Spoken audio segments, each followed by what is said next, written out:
Bismillahirrahmanirrahim. Assalamualaikum warahmatullahi wabarakatuh. Alhamdulillah. Alhamdulillahi rabbil alamin. Assalatu wassalamu ala asrafil anbiya'i wal mursalin Sayyidina wa maulana Muhammadin wa ala alihi wa ashabihi ajma'in. Amma ba'd.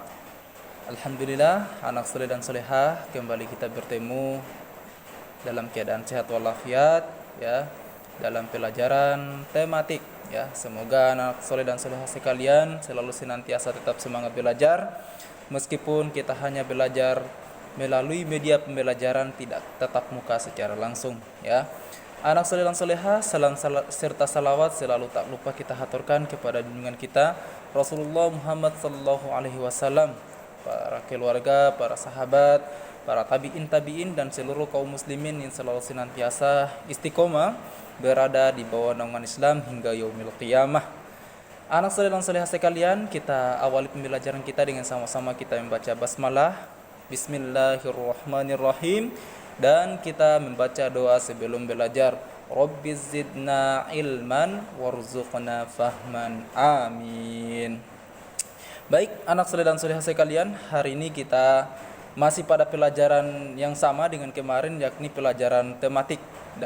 Untuk kesempatan hari ini kita akan masuk pada pembelajaran 3, ya. Di pembelajaran 3 kali ini akan ada 2 muatan pelajaran yang akan kita pelajari untuk pelajaran tematik, yakni muatan pelajaran PKN dan nanti terakhir ada muatan pelajaran IPS, ya.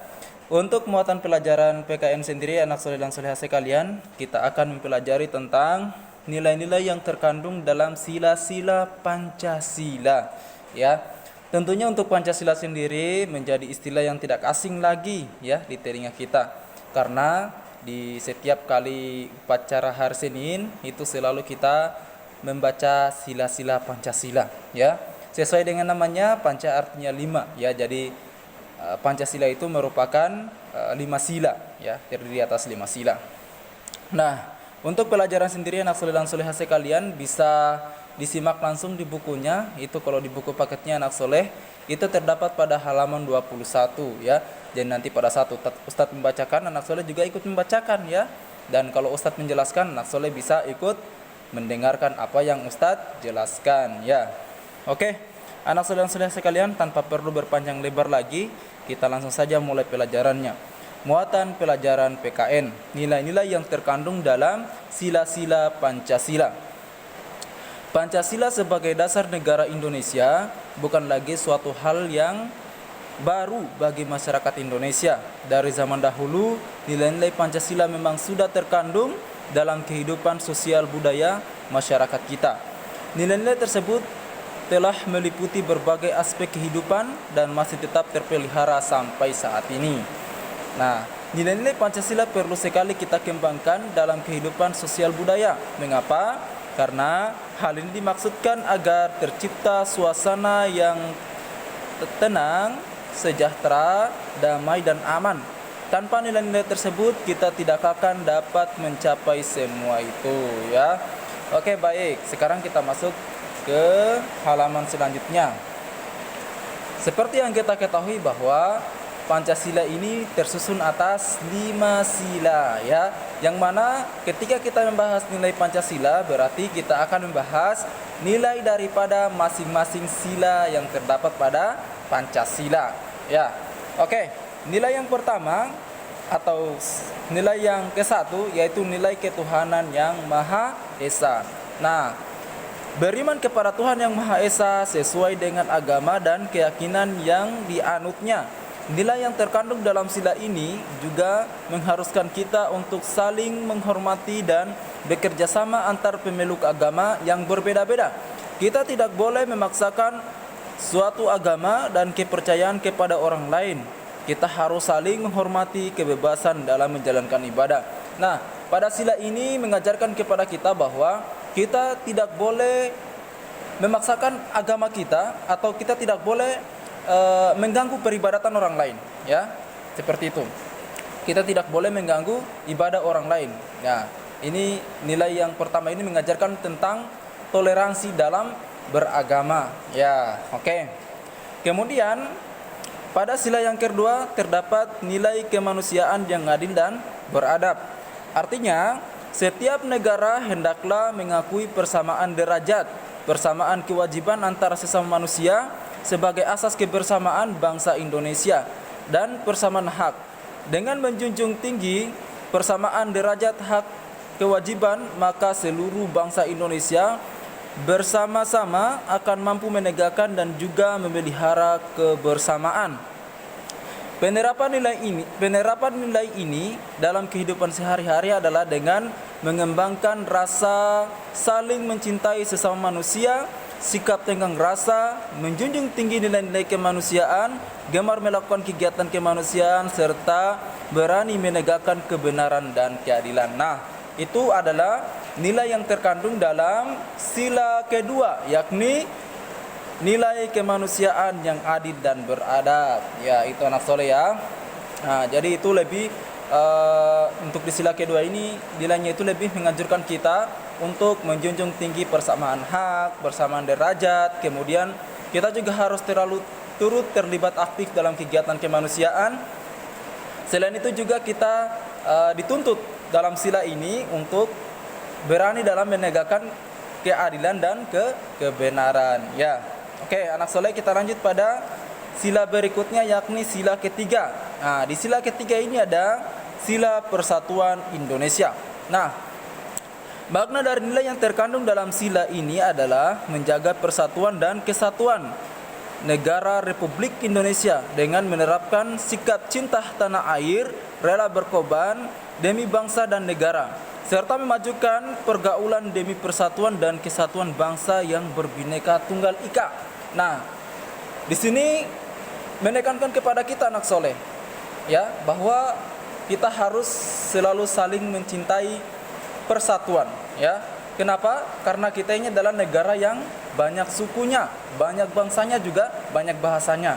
Makanya oleh karena itu penting bagi kita untuk selalu senantiasa menjaga persatuan dan kesatuan. Nah, di sini sempat disinggung ada istilah namanya Bhinneka Tunggal Ika. Nah, tentunya di sini anak soleh-soleh sekalian tentu sudah lebih memahami, ya, di pelajaran sebelumnya di kelas 4, ya, terkhusus di kelas 4 Khalid, mungkin pernah dibahas sebelumnya bahwa apa itu Bhinneka Tunggal Ika. Nah, Bhinneka Tunggal Ika itu adalah semboyan yang artinya berbeda-beda tetapi tetap satu jua. Nah, itu adalah pentingnya persatuan Indonesia. Nah, kemudian selanjutnya ada di sila keempat, yaitu nilai kerakyatan yang dipimpin oleh hikmat kebijaksanaan dalam permusyawaratan perwakilan. Nah, setiap warga negara memiliki kedudukan yang sama. Kedudukan yang sama tersebut hendaknya digunakan secara sadar dengan mengutamakan kepentingan negara dan masyarakat.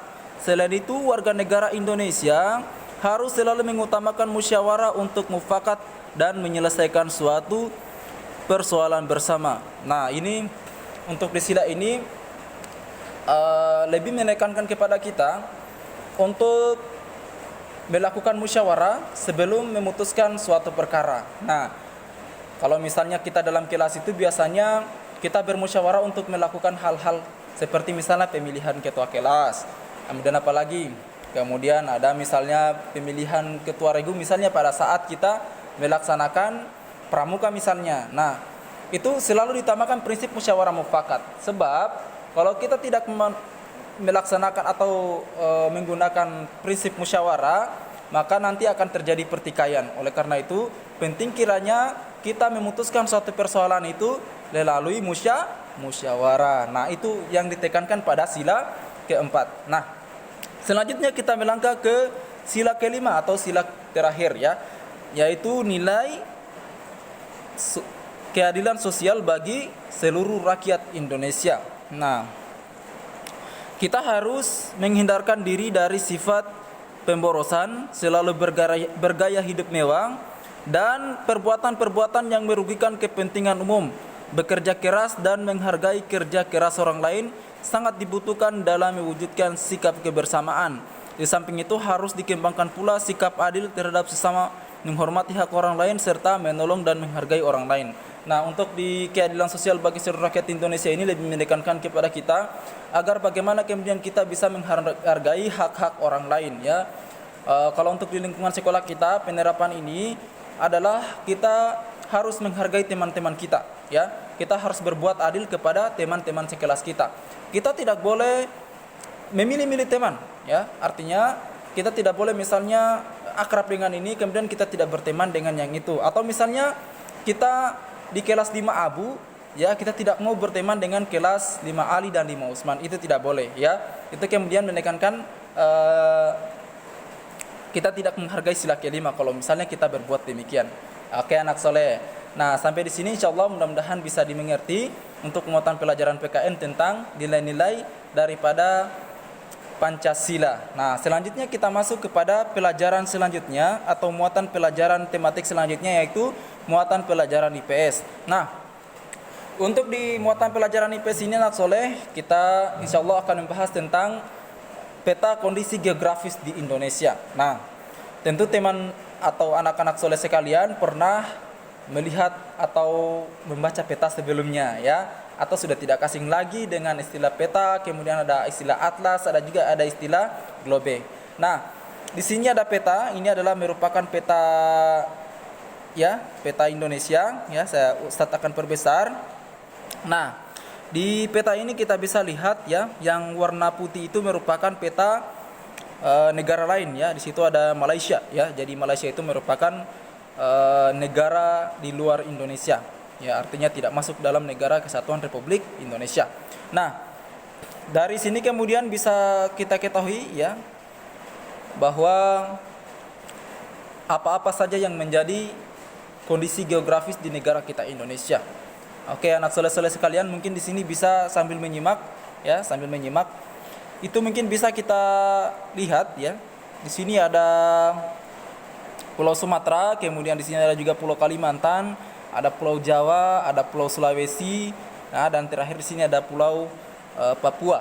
Nah, di sini adalah kondisi geografis negara Indonesia, ya, kalau misalnya dilihat dari peta. Nah, dari sini kemudian tentu anak soleh-soleh sekalian bisa menyimpulkan sesuatu. Nah, Ustadz di sini kira-kira memberikan kuis, ya, selama beberapa detik, ya. Kira-kira di sini apa kira-kira yang bisa disimpulkan? Ustadz kasih waktu 10 detik, ya. Mudah-mudahan nanti ketika Ustadz menjelaskan bisa tergambar dalam pikirannya, ya. Oke, Ustadz kasih, ya. 10, 9, 8, 7, 6, 5, 4, 3, 2, 1. Oke. Kira-kira apa nih yang bisa disimpulkan? Mudah-mudahan nanti ketika Ustadz kasih lihat jawabannya tentang kondisi geografis Indonesia juga sesuai dengan pemikiran anak soleh-soleh sekalian. Nah, Ustadz kasih lihat, ya. Jadi di sini Ustadz sudah membuat, ya, terkait dengan kondisi geografis Indonesia apabila kemudian kita lihat berdasarkan peta. Jadi yang pertama, kondisi geografis di Indonesia adalah negara maritim dan kepulauan. Nah, kenapa kemudian dikatakan negara maritim dan kenapa pula tuh Indonesia dikatakan sebagai negara kepulauan? Oke. Indonesia dikatakan sebagai negara maritim karena Indonesia itu dikelilingi oleh laut-laut. Nah, pada zaman dulu, ya, kalau misalnya kita lihat Indonesia ini diapit oleh dua samudra, ya, yaitu Samudra Hindia dan juga di bagian sini ada Samudra Pasifik. Nah, Indonesia itu diapit oleh dua samudra ini. Dan di mana samudra ini sering sekali dilalui oleh bangsa-bangsa dari luar negara Indonesia, termasuk bangsa Eropa pada saat itu, ya. Oke. Sehingga kemudian daripada situ, kemudian dari hal tersebut kemudian kita bisa mengetahui bahwa negara Indonesia ini merupakan negara maritim, ya. Karena sebagian besar wilayahnya itu juga terdiri atas laut, atau pulau-pulau di Indonesia itu dikelilingi oleh laut dan sering digunakan sebagai jalur perdagangan maritim, ya. Oke, selanjutnya kita akan mengetahui juga kenapa Indonesia dikatakan sebagai negara kepulauan, karena di sini ada alasannya. Jajaran pulau-pulaunya terbentang dari Sabang sampai Merauke, ya. Yang mana itu Sabang, yang mana itu Merauke, ya. Jadi Sabang dan Merauke itu hanyalah sebuah istilah, ya. Nah, Sabang itu dimulai dari sini, ya. Kemudian kalau untuk bagian Merauke-nya itu di sini. Ya, ini adalah Merauke. Nah, oke, itu ya. Sehingga nanti kalau misalnya ditanya apa alasan Indonesia dikatakan sebagai negara maritim dan negara kepulauan. Nah, anak soleh dan soleh sekalian bisa menjawab seperti yang Ustadz jelaskan tadi. Nah, untuk kondisi geografis yang kedua, keadaan alam bangsa Indonesia sangat beragam, mulai dari laut, pantai, dataran rendah, bukit, hutan, pegunungan, sampai gunung. Selain itu juga curah hujannya bervariasi, mulai dari curah hujan yang rendah sampai dengan curah hujan yang tinggi. Nah, ini untuk kenampakan alam di Indonesia atau keadaan alam di Indonesia ya. Kalau misalnya kita lihat di Indonesia itu ada sekali banyak terdapat lembah-lembah, kemudian ada pegunungan, ada danau, sawah, dan lain sebagainya. Sedangkan untuk curah hujan di Indonesia sendiri itu cukup bervariasi ya. Ada yang daerah yang curah hujannya sangat tinggi, ada juga daerah yang curah hujannya sangat rendah. Nah, itu untuk keadaan curah hujan di Indonesia. Demikian dulu untuk pembelajaran pada kesempatan hari ini anak soleh dan solehah sekalian. Semoga bisa disimak ya, dan nantinya bisa menambah semangat belajar anak soleh dan solehah sekalian. Kesimpulan dari pelajaran kita hari ini adalah bahwa Pancasila itu sebenarnya sudah terdapat di dalam ajaran agama kita ya, semuanya sudah sesuai. Kita misalkan saja untuk ketuhanan yang Maha Esa ya, Tuhan itu satu, maka sudah dijelaskan dalam Quran surah Al-Ikhlas yang sering kita hafal itu Qul huwallahu ahad, yang artinya katakanlah Allah itu satu. Dan semua sila-sila yang lain, kelima silanya juga sesuai dengan ajaran Islam. Sehingga kemudian ketika kita belajar Pancasila, maka kita sesungguhnya sudah mengamalkan apa-apa kemudian yang terdapat dalam ajaran agama Islam atau agama kita anak soleh dan solehah sekalian. Nah, untuk kemudian di peta kondisi geografis nanti, ini adalah kondisi geografis kita apabila misalnya kita dilihat di peta ya, dan kita semua sudah bisa simpulkan. Baik anak soleh-soleh sekalian, semoga bisa bermanfaat dan menambah wawasan anak soleh dan solehah sekalian. Tetap semangat belajar, jangan lupa berdoa, semoga kita cepat bertemu dan bertatap muka kembali. Ustaz akhiri dengan ucapan alhamdulillahirrabbilalamin, subhanakallahumma bihamdika, asyhadu an la ilaha illa anta, astaghfiruka wa atubu ilaik. Assalamualaikum warahmatullahi wabarakatuh.